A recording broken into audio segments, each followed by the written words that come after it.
Mateus 4, do verso 8 a 11. Mateus 4, versículos 8 a 11. Levou ainda o diabo a um monte muito alto, mostrou-lhe todos os reinos do mundo e a glória deles, e lhe disse: tudo isto te darei, se prostrado me adorares. Então Jesus lhe respondeu: retira-te, Satanás, porque está escrito: ao Senhor teu Deus adorarás, e só a ele darás culto. Com isto o deixou o diabo, e eis que anjos vieram e o serviram. Vamos orar. Ó grandioso Deus, nosso Pai Todo-Poderoso, cheio de glória e de majestade, obrigado, meu Deus, por esse local que o Senhor reservou, para que nós pudéssemos estar aqui esta noite, para esse momento de culto ao Senhor. Obrigado por cada alma aqui presente, que pode tanto participar dessa adoração ao Senhor, como também testemunhar, ó Deus, desse momento em que os teus servos louvam a Ti com gratidão. E também, ó Deus, por mais uma vez os nossos ouvidos se colocarem diante da Tua Palavra, e que a Tua Palavra não somente chegue aos nossos ouvidos, mas também ao nosso coração, e que no poder do Senhor a Tua Palavra, ó Deus, não volte vazia, mas cumpra o Teu propósito, que seja a glória do Teu nome, a edificação dos Teus servos e o chamado à salvação àqueles que ainda precisam. Assim também pedimos em favor das nossas crianças que estarão na salinha, que também, ó Deus, elas sejam alimentadas com a Tua Palavra. Santo Deus, nos ajuda a podermos, nesse momento, suportar esse breve momento de calor. Nos faça com que o nosso coração se aquiete e possa dar atenção à Tua Palavra. Assim eu te oro, em nome de Cristo. Amém. Satanás é uma máquina de tentação contra os filhos de Deus. Qualquer espaço, qualquer brecha em nossa vida, por menor que seja, ele não vai perder a oportunidade, ele vai buscar aproveitar cada chance que dermos para sermos tentados. Ele não desanima, ele não fica desencorajado, ele não se dá por vencido nessa tarefa de tentar os filhos de Deus. O bicho é persistente. Ele é como aqueles protagonistas de filme de ação que apanham, mas no final ainda se levanta, ainda ganha força e vence o seu inimigo. Quem já assistiu Rocky Balboa, sei que o Marcos é quase fã, ou assistiu algum filme do Van Damme, sabe do que é que eu estou falando. Ou para os adolescentes aí do passado que assistiram o anime Os Cavaleiros do Zodíaco, Satanás é como os Cavaleiros de Atena. Quando parece que eles já estão mortos, eles se levantam e continuam a lutar, continuam a batalhar. Satanás é como as ervas daninhas lá do seu quintal. Nunca deixa de lhe dar trabalho. Ou como a pia de uma dona de casa, você vai ter que encará-lo várias vezes no dia. Satanás não se deu por vencido depois de ter perdido os 2 primeiros rounds nessa batalha contra o Filho de Deus. Pelo contrário, a cada round que ele era golpeado, ele aparece no próximo, mais ousado, mais atrevido. Na primeira tentação, manda que estas pedras se transformem em pães, no verso 3. Satanás dizia para Jesus ser independente do Pai, agir de forma independente do Pai. Jesus poderia fazer algo por si mesmo sem precisar esperar pelo Pai. Na segunda tentação, atira-te abaixo, ele é mais ousado. A proposta é que Jesus tente a Deus, para que o Pai então mostre o que ele deveria fazer por Jesus. E agora, na terceira tentação, Satanás é ainda mais descarado, não menos sorrateiro, e ele propõe que Jesus abandone a Deus. Observe aí que, diferente das outras tentações, em que ele começava a dizer, no versículo 3, se és filho de Deus, manda que estas pedras se transformem em pães. Verso 6, se és filho de Deus, atira-te abaixo. Nessa terceira tentação, no versículo 9, ele não começa dizendo, se és filho de Deus. Satanás não quer que Jesus agora dê importância ao seu relacionamento com o Pai. A sua tentação foi, tudo isto, verso 9, tudo isto te darei, se prostrado me adorares. Satanás quer agora que Jesus foque no que ele, Satanás, pode fazer por Jesus. Primeira tentação, Jesus, seja independente do Pai, faça algo por si mesmo. Segunda tentação, Jesus, teste o Pai, ele deveria fazer algo por você. E terceira tentação, Jesus, esqueça o Pai, eu farei algo por você. A cada tentação, Satanás se mostra mais ousado. E nós, assim como o nosso Mestre, como o nosso Salvador Jesus Cristo, somos dia a dia bombardeados por tentações da mesma forma. Satanás também chega para nós de forma mascarada e descarada e nos diz, tudo isso te darei, se prostrado me adorares. Esse é o tema, então, de hoje, essas palavras de Satanás, tudo isto te darei, se prostrado me adorares. E desta terceira tentação, eu quero destacar 3 lições para lembrarmos e termos força nas tentações. 3 lições para você lembrar e ter força nas tentações. A primeira lição é: a vontade de Deus no tempo do diabo é a coisa errada. A vontade de Deus no tempo do diabo é a coisa errada. Verso 8 diz: levou ainda o diabo a um monte muito alto, mostrou-lhe todos os reinos do mundo e a glória deles. Novamente, o diabo leva Jesus para outro ringue. Ele já tinha levado Jesus para o pináculo do templo em Jerusalém. Agora ele levou Jesus Cristo para um monte muito alto. E não precisamos gastar tempo especulando onde seria ou qual seria exatamente esse monte. Eu quero que a gente observe aqui a estratégia de Satanás. Verso 8 diz: mostrou-lhe todos os reinos do mundo e a glória deles. Enquanto a primeira tentação apelou à necessidade física de Jesus, uma tentação à concupiscência da carne, e a segunda tentação buscou motivar a presunção, uma tentação à soberba da vida, essa terceira tentação apela à concupiscência dos olhos. Satanás tenta encantar Jesus, lhe mostrando todos os reinos do mundo e a glória deles. O monte para onde Satanás levou Jesus certamente daria uma visão bem vasta da terra, mas o que Satanás mostrou a Jesus vai além do que os seus olhos físicos podiam alcançar. O mais provável é que Satanás, de modo sobrenatural, numa visão, mostrou a Jesus todos os reinos do mundo. Lá em Lucas 4 e 5 diz: elevando-o, mostrou-lhe, no momento, todos os reinos do mundo.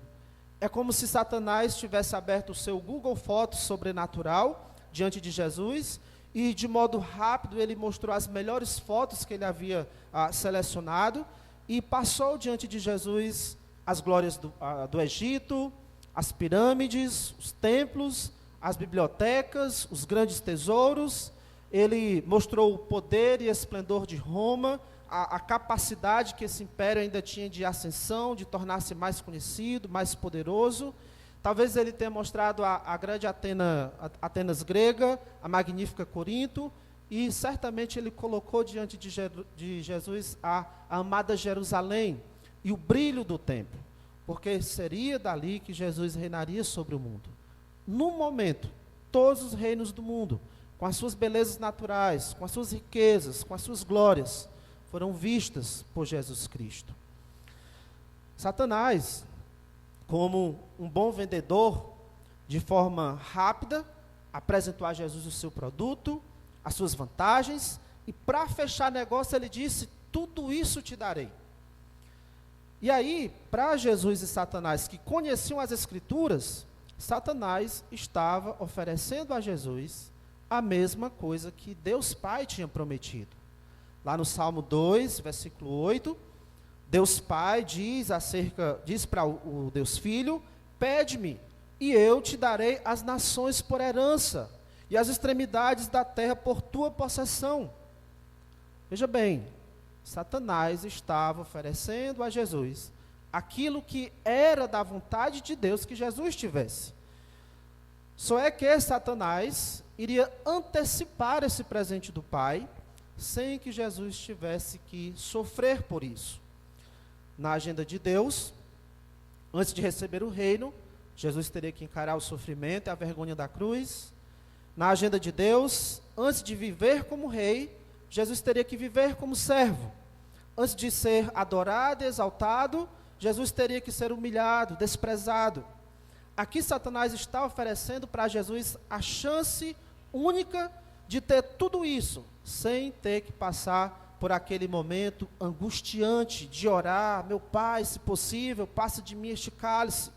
Satanás oferece a Jesus a oportunidade de ter tudo isso, tudo que o Pai já quer dar para ele, já prometeu para ele, mas sem que ele tivesse que passar por aquele doloroso momento de clamar: Deus meu, por que me desamparaste? Na agenda de Deus, Jesus seria primeiro crucificado e só depois seria exaltado. Primeiro a vergonha da cruz, primeiro a coroa de espinhos e só depois a coroa de glória. Primeiro a oposição dos pecadores e só depois o trono à destra do Pai. Satanás está oferecendo a Jesus a coisa certa, que é da vontade de Deus, mas na hora errada, numa data, num horário diferente daquilo que Deus havia agendado. É o que ele oferece para nós. Ele quer nos dar a coisa certa na hora errada. Ele coloca diante de você, por exemplo, a oportunidade de namorar, que é um compromisso sério. Quando ele coloca isso diante de você, quando você ainda não está preparado para se casar.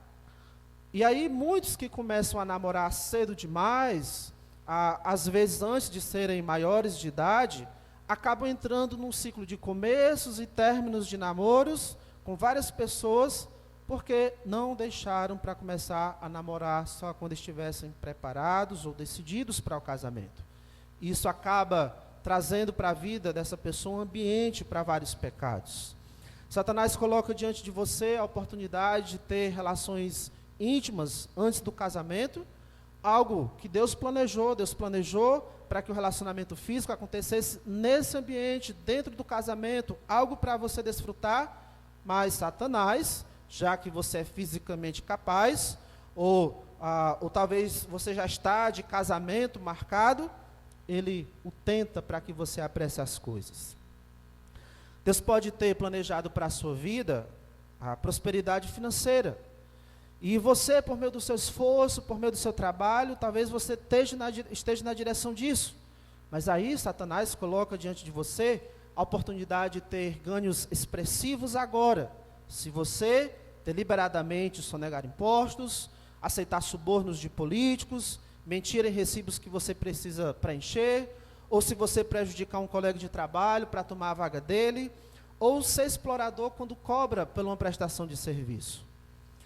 Deus planejou que filhos, prestem atenção, Deus planejou que os filhos se tornarão independentes dos seus pais.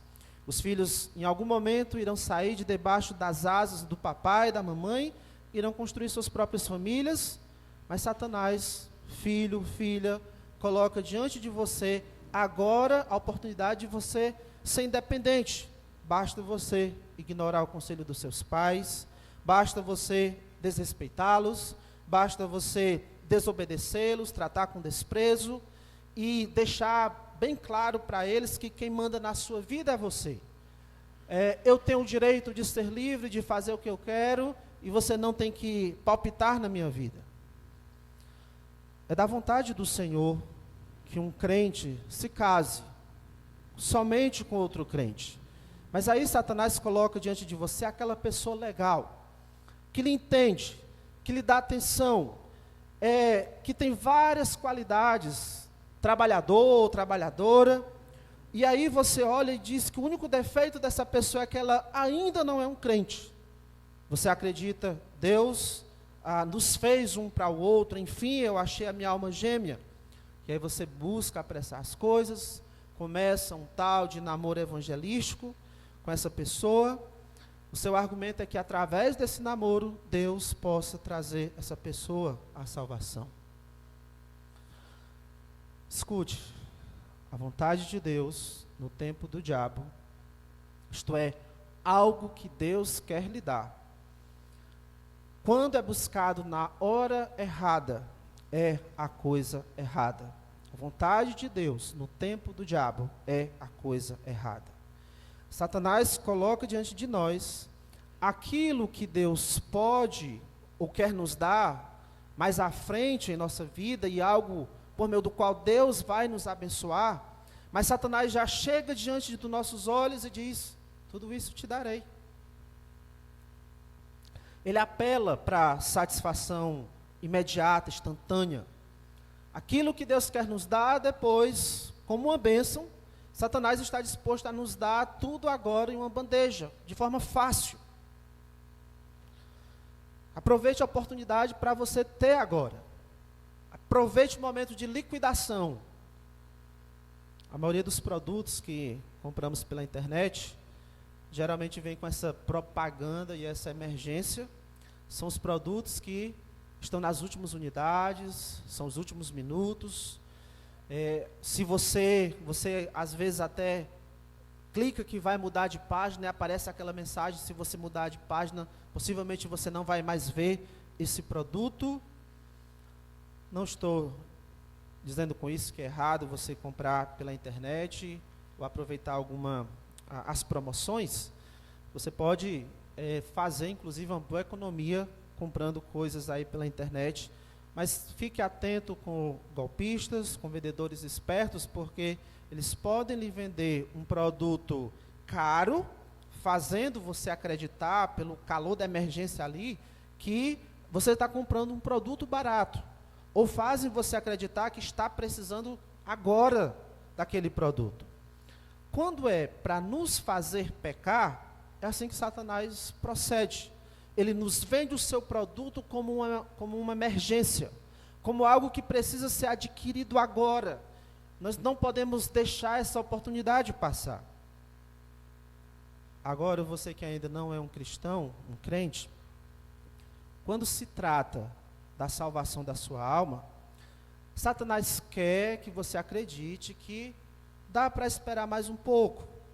Então você diz que não pode assumir o compromisso de seguir Cristo agora, não pode assumir o compromisso de fazer um estudo bíblico agora por causa dos seus estudos. Você está muito ocupado, a faculdade tem demandado muito tempo, então você não vai ter tempo para estudar a Bíblia agora. Agora as coisas estão muito corridas, é muito trabalho, você quase não tem tempo para descansar. Quando as coisas acalmarem mais, aí você vai ter tempo. Agora você não pode porque os seus filhos ainda estão pequenos, precisam muito da sua atenção, mas quando eles estiverem maiores, você diz, aí vai ser mais fácil. É desse jeito. Quando se trata da salvação da sua alma, Satanás quer que você acredite que pode ser deixado para mais tarde, para outro momento da sua vida. Ele não quer que você atenda ou entenda essas palavras, Isaías 55:6. Buscai o Senhor enquanto se pode achar, invocai-o enquanto está perto. Palavras que dão uma ideia de emergência, é agora que precisa buscar o Senhor. Tem que aproveitar enquanto Ele está perto. 2 Coríntios 6:2, eis agora o tempo sobremodo oportuno, eis agora o dia da salvação. Hoje, Hebreus 13:15, hoje, se ouvirdes a sua voz, não endureçais o vosso coração. É hoje. Agora é o tempo muito mais do que oportuno. Quando se trata da salvação das nossas almas, não podemos deixar para mais tarde, não podemos deixar para amanhã. Quando se trata da salvação, Satanás vai soar à sua mente: eu vou esperar um pouco mais, agora eu não tenho tempo, agora eu estou muito ocupado. Mas quando é para nos fazer pecar, ele nos apressa para desfrutarmos de algo bom até, na hora errada. Lembre-se, até mesmo a vontade de Deus na hora errada é a coisa errada.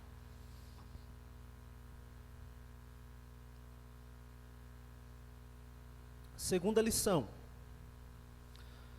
para você lembrar, nos momentos aí de tentações, a vontade de Deus, pelo preço do diabo, é muito mais caro. A vontade de Deus, pelo preço do diabo, é muito mais caro. Verso 9, ele disse: tudo isto te darei, se prostrado me adorares. Sabe aquele ladrãozinho que passa numa casa, pega uma coisa valiosa e depois vai vender bem barato para qualquer um? É o que Satanás está fazendo aqui. Ele está vendendo algo que não é dele, algo que na verdade ele não tem. A Bíblia fala de Satanás como alguém que guia o sistema, o modo de vida presente no mundo. Satanás é capaz de influenciar governos, lideranças políticas, influenciadores, formadores de opiniões, juízes. Satanás tem implantado neste mundo um sistema de vida, de crenças, de valores, de gostos, de prazeres, de anseios, que unidos ao coração pecaminoso do homem, constitui um sistema corrupto, contrário e rebelde ao Senhor Deus. Nesse sentido, Satanás é príncipe da potestade do ar. Neste sentido, ele é o Deus deste século. O mundo inteiro jaz do maligno. Mas quando se trata do mundo, a criação de Deus, o cosmos, o universo que é a criação do Senhor, isso não pertence a Satanás e não é governado por Satanás. Embora ele seja capaz de influenciar governos, manipular nações inteiras por meio desses governos, Satanás não é soberano sobre o reino humano. Em momento algum da história, Satanás se tornou ou se tornará rei dos reis ou senhor dos senhores. Não. Satanás, o pai da mentira, ele está mentindo quando ele diz, citando Lucas 4:6, dar-te-ei toda esta autoridade e a glória destes reinos, porque ela me foi entregue, e eu a dou quem eu quiser. Isso é uma mentira. Satanás, em momento algum, herdou os reinos deste mundo. Então aqui, ele está pousando de Deus, porque desde que ele se corrompeu, este sempre foi o seu desejo, ser como Deus. Isaías 14, 12-14, escute, diz assim, acerca de Satanás: como caíste do céu, ó estrela da manhã, filho da alva, como foste lançado por terra, tu que debilitavas as nações. Tu dizias no teu coração: eu subirei ao céu, acima das estrelas de Deus exaltarei o meu trono, e no monte da congregação me assentarei, nas extremidades do norte. Subirei acima das mais altas nuvens, e serei semelhante ao Altíssimo. É exatamente essa cobiça que está sendo revelada nessa última tentação, essa cobiça de Satanás. Eu serei semelhante ao Altíssimo. Esse é o seu principal desejo. Por isso ele diz para Jesus: tudo isso te darei, se prostrado me adorares. Satanás oferece a Jesus todos os reinos deste mundo em troca da devoção de Jesus Cristo. Aquilo que Jesus oferecia somente a Deus Pai, Satanás quer isso para si também. Louvor, reverência, adoração, admiração. E ele exige isso, aparentemente, esse preço que ele está cobrando é algo simples. Parece que a promoção é muito boa e o valor que Jesus pagaria é algo irrisório comparado ao que ele iria receber. Jesus, todos os reinos do mundo e a glória deles. Por isso, se prostre e me adore. Aqui Satanás parece com os vendedores de cursos digitais que apareceu aí nos últimos anos. A propaganda é mais ou menos assim: tudo que eu tenho, todo o meu conhecimento, toda a minha estratégia, eu vou disponibilizar tudo isso neste curso, que poderia ser facilmente cobrado R$12.000, seria um preço justo por tudo que eu vou oferecer, mas eu não vou cobrar nem 50% disso. Nem mesmo R$3.000. O curso não vai custar nem mesmo R$2.000. Você terá acesso a todo o meu conteúdo por 12 parcelas de R$127. Aí você compra o curso, e o seu dinheiro é jogado fora, porque depois você vê que o curso é ruim, acaba não servindo para nada. O curso de fato não oferecia aquele método infalível e prático, inovador de ganhar dinheiro, como foi prometido na propaganda. Satanás quer fazer crer que ele está cobrando um preço irrisório.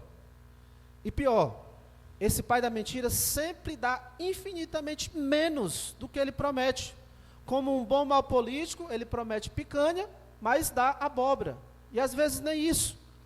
Ele está querendo convencer Jesus do seguinte: eu vou lhe dar a mesma coisa que Deus oferece, só que por um preço bem menor, bem mais barato.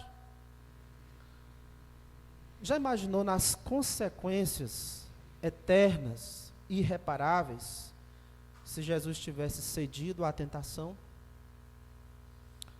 Haveria uma ruptura na Trindade. Toda aquela perfeição, harmonia existente entre as pessoas da Trindade estariam em conflito a partir daqui. Não seria mais a Trindade. A criação perfeita, a criação de Deus, que precisa da Trindade, da perfeição da Trindade, ela perderia a sua estabilidade, porque ela precisa ser sustentada pela harmonia das pessoas divinas. O plano da redenção, de trazer o homem de volta para Deus e de restaurar toda a criação de Deus, isso não poderia ser continuado, concluído.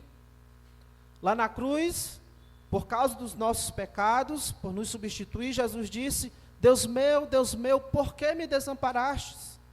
Mas se Jesus tivesse cedido à tentação de Satanás, o Pai o teria desamparado por causa do seu próprio pecado. Eu acho que nós não conseguimos ter noção da dimensão das consequências catastróficas e cósmicas, tanto no mundo natural como no mundo espiritual, se Jesus tivesse caído na lábia de Satanás aqui. O preço parecia insignificante, mas teria sido algo muito caro, com danos irreparáveis. A vontade de Deus, pelo preço do diabo, é muito mais cara. A vontade de Deus, a maneira do diabo, é muito mais amarga.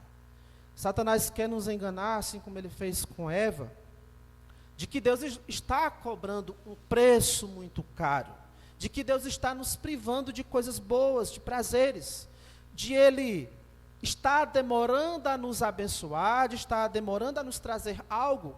Com isso Ele está nos maltratando, está nos fazendo sofrer, está nos fazendo pagar um preço muito caro.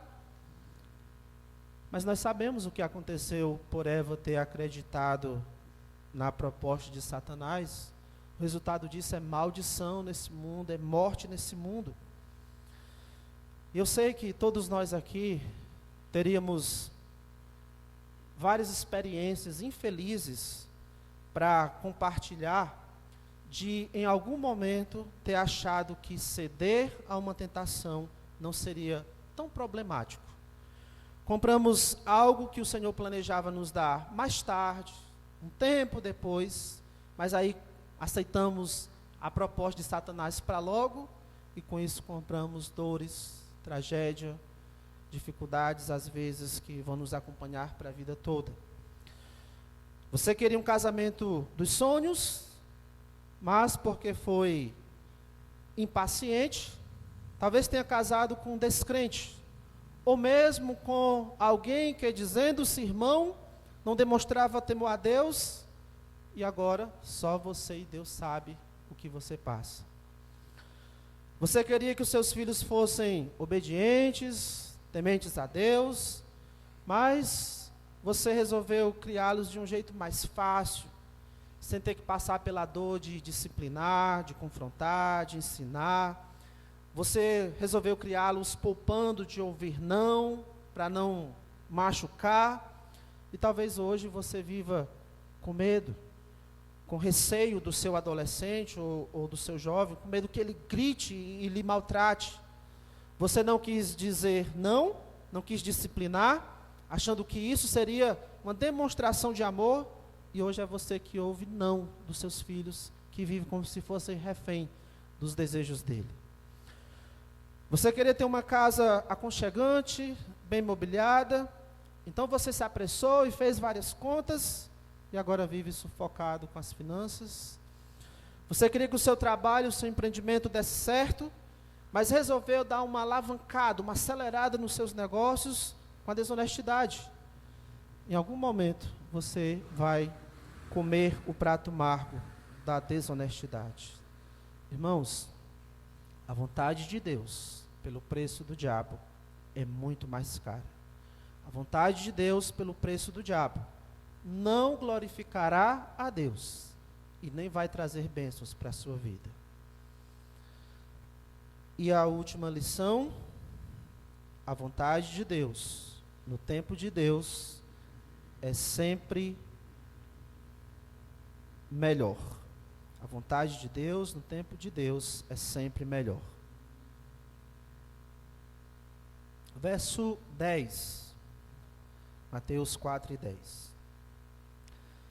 Então Jesus lhe ordenou: retira-te, Satanás, porque está escrito: ao Senhor teu Deus adorarás, e só a Ele darás culto.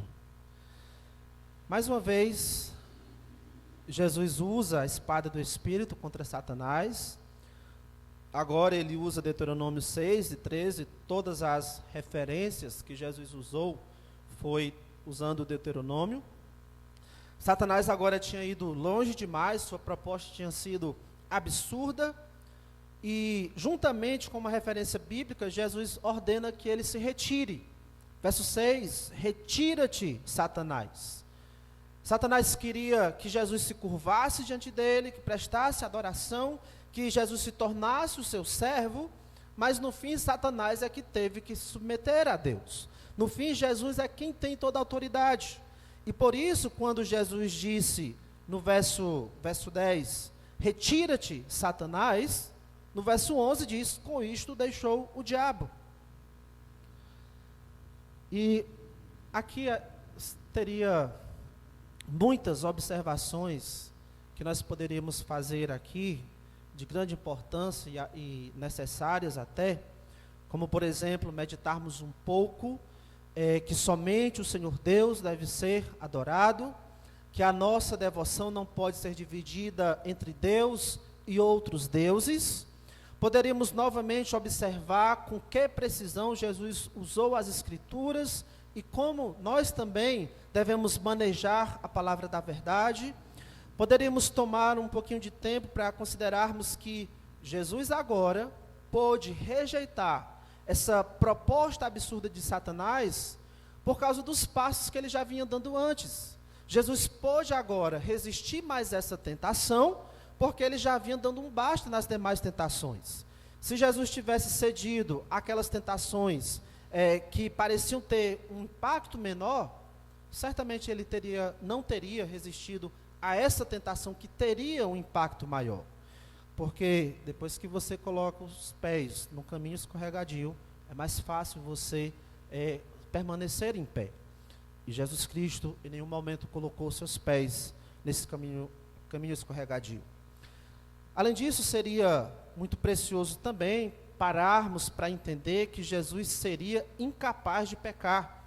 A divindade de Jesus, unida à sua humanidade, garantiu que Jesus não cederia à tentação. Isso, claro, não significa que Jesus não sentiu o peso da tentação, ou que a tentação não fosse real para Jesus Cristo. Pelo contrário, Jesus, mais do que ninguém, sentiu todo o peso e toda a pressão da tentação. Somente aquele que consegue suportar a tentação até o final, somente esse conhece a força e o poder da tentação, conhece a força, a pressão da tentação. Por exemplo, se você consegue levantar um peso de 100 quilos, então você sabe a pressão, a força, o quanto pesa 100 quilos. Agora, se você vai tentar levantar 100 quilos e não consegue, solta logo. Então você não pode dizer que sabe o quanto pesa, o quanto faz pressão 100 quilos. Jesus é o único que conhece de verdade o peso, a força, o poder da tentação. Porque ele foi o único que suportou todas as tentações até o final. Ele as suportou porque ele era incapaz de pecar. A sua divindade, unida à sua humanidade, garantiu que ele pudesse suportar cada tentação até o fim. Um barbante não suportaria 100 quilos. Mas esse mesmo barbante, entrelaçado e unido a um cabo de aço, consegue suportar os 100 quilos. Jesus era incapaz de pecar, porque a sua natureza humana estava unida e entrelaçada à sua natureza divina. É por isso que ele está qualificado para ser o salvador daqueles que se arrependem e confiam nele. Poderíamos tirar tempo para pensar sobre todas essas coisas, mas o que eu quero destacar aqui para os irmãos, para que você lembre quando estiver sendo tentado a ter algo que é certo, mas que ainda não é o tempo, você lembre que a vontade de Deus, no tempo de Deus, é sempre melhor. Ter algo que Deus quer que você tenha, fora do tempo que Deus quer que você tenha, é como aquela herança ganha antes do tempo, mencionada lá no livro de Provérbios, no fim não será abençoada. Ter uma bênção de Deus fora do tempo que Ele planejou para você, no fim não será abençoada. Não será de fato bênção de Deus. Satanás tinha tentado Jesus a interromper o seu jejum, antes do tempo previsto pelo Pai. Bastava ele transformar as pedras em pães. Depois ele apelou para que Jesus tentasse a Deus, e que Deus mostrasse que cuidaria do seu filho enviando anjos para protegê-lo. E agora Satanás promete os reinos do mundo. Depois que Jesus comesse os deliciosos pães, pelo fato de ele ter transformado as pedras em pães, se ele tivesse feito isso, depois que ele tivesse saboreado aqueles pães, o que seria dele, tendo abandonado a missão que o Pai lhe deu? Se ele tentasse a Deus, e mesmo que Deus enviasse anjos, o que seria dele, visto que ele teria sido arrogante com o Pai? E o que seria dele, se ele tivesse se prostrado diante de Satanás e adorado? Ele perderia o direito de herdar todas as coisas. Mas veja, nesse exemplo de Jesus, como foi bem melhor ele ter sido obediente, paciente, como foi bem melhor ele ter esperado pelo socorro do Pai e pelas bênçãos do Pai no tempo do Pai. Versículo 11 diz: com isto o deixou o diabo, e eis que vieram anjos e o serviram. E eis que vieram anjos e o serviram. Você já se perguntou como os anjos serviram a Jesus aqui? Levando em consideração que Jesus estava 40 dias em jejum, o que você acha que os anjos serviram a Jesus? Que serviço foi esse que os anjos prestaram a Jesus? A Bíblia não diz, mas eu acredito que os anjos prepararam uma boa refeição para Jesus Cristo. Jesus foi paciente, não tentou resolver os seus dias difíceis de escassez, dando um jeitinho pecaminoso na situação. Para Jesus, como nós vimos, mais importante do que a sua alimentação física era fazer a vontade de Deus, e agora termina a provação, e Deus está suprindo a fome do seu filho. Lembra que Satanás tinha dito para Jesus pular e ver se Deus enviaria os seus anjos para ajudá-lo, como dizia em Salmos? Satanás até usou a Bíblia. Pule, ele ordenará, está escrito, ele ordenará os seus anjos para te guardar em todos os seus caminhos.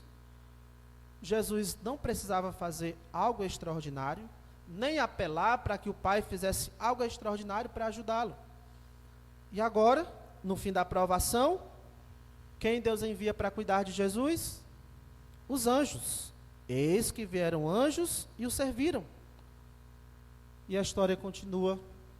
Jesus vai encarar o caminho da cruz, morrer, ressuscitar, e hoje ele está sentado à direita do Pai, e a qualquer momento ele será enviado a este mundo de novo, agora para reinar sobre o mundo inteiro, como Rei dos Reis e Senhor dos Senhores. Irmãos, é bem melhor esperarmos pelo tempo de Deus. Na verdade, é sempre melhor. Não importa o quanto dure a provação, Deus, assim como Ele fez com Jesus Cristo e com seus outros servos, nos levará até o outro lado, e do outro lado da provação, Ele nos dará as bênçãos necessárias, bênçãos em abundância, suporte à crise financeira, sem enganar as pessoas, sem entrar em desespero. Seja paciente e fiel ao Senhor. Segure na mão do Senhor com as suas orações, com a sua obediência à Bíblia. Ele vai lhe levar até o outro lado, onde Ele vai lhe abençoar com as contas em dia, com as dívidas liquidadas, com amizades asseguradas, com alimento em abundância e também com sabedoria e discernimento para que você, a partir de agora, saiba administrar melhor as suas finanças. Suporte seu cônjuge incrédulo ou que não teme a Deus. Seja paciente e gentil com ele. Se a sua esposa não é crente, a ame como Cristo amou a igreja. Se o seu esposo não é crente, seja submisso a ele como ao Senhor. Se Deus quiser, o seu cônjuge será salvo. E Deus, Deus pode tornar o coração dele mais flexível, sensível a você, porque a sua santidade, o seu comportamento como cristão será uma bênção na vida dele. Do outro lado da provação, há um cônjuge que, mesmo que não tenha se tornado um crente, é mais compreensível ou mais flexível. Se houve desentendimento no trabalho, em vez de denegrir a imagem dos seus colegas, faça o seu trabalho com mais empenho, com fidelidade, ajude os seus colegas. Se possível, tenha paz com todos os homens, busque reconciliação, porque do outro lado dessa provação, pode ter colegas de trabalho que lhe respeitem, e se Deus quiser, até mesmo estarão dispostos a ouvir você falar do Evangelho para eles, por causa do seu testemunho. Seja qual for a nossa provação, ela não será para sempre. Por isso, é melhor aguardarmos pela vontade de Deus, sem tentar dar um jeitinho pecaminoso para mudar a situação. No tempo de Deus, é sempre melhor. Quando desfrutamos daquilo que Deus pretende ou ordena à nossa vida, depois de termos sido obedientes, tudo é melhor. No tempo de Deus e na vontade de Deus, o ganho, os bens, o salário são mais honrosos, dignos. No tempo e na vontade de Deus, o casamento é mais pacífico, harmônico, prazeroso. Quando agimos segundo o tempo e a vontade de Deus, a nossa consciência não tem do que nos acusar. A nossa consciência desfruta de paz. Do outro lado da provação, irmãos, Deus mostra o seu cuidado, suprindo as nossas necessidades, aliviando as nossas dores e nos suprindo de boas companhias, colocando ao nosso lado anjos, irmãos que estão ali prontos a nos ajudar, como Ele acabou de fazer aqui com Jesus. Com isto deixou o diabo, e eis que vieram anjos e o serviram. Para finalizarmos, as provações virão. Deus usa as provações para nos fortalecer, para amadurecer a nossa fé, e Satanás se aproveitará desses momentos de provações para nos tentar. Ele quer que olhemos para as provações, fiquemos descontentes e hajamos de forma independentes de Deus. Ele quer que duvidemos do amor e do cuidado de Deus.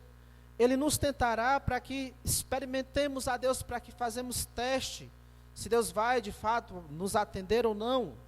Ele nos tentará para que abandonemos o Senhor. Todos os dias, Satanás irá bombardeá-lo com atrações ao pecado.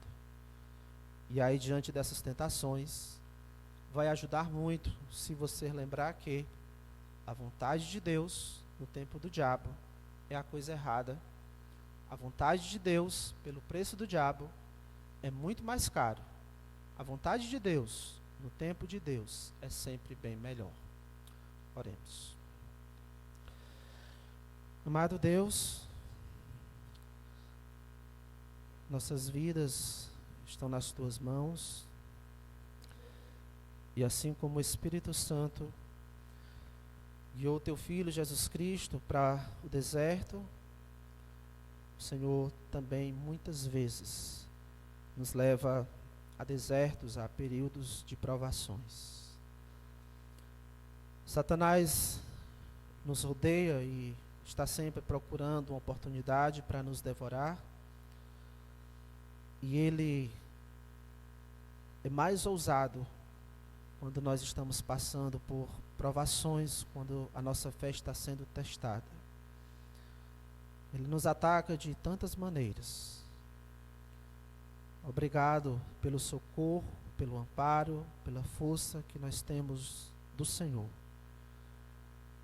Obrigado pelo Teu Filho Jesus Cristo, que morreu por nós, que nos salvou e que tem habitado em nós por meio do Santo Espírito, de maneira que aquele que está em nós é bem maior do que aquele que está no mundo, de modo que em Cristo nós somos mais do que vencedores, também sobre as tentações, os ataques de Satanás.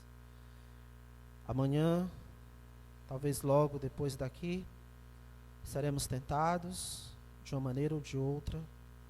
Nos ajuda a tratarmos isso com seriedade, a lembrarmos do que temos aprendido da Tua palavra, a olharmos para o que Cristo suportou por nós, e assim, ó Deus, sermos encorajados, motivados, para também sermos firmes na luta contra o nosso inimigo, contra as atrações que vêm para pecarmos contra Ti.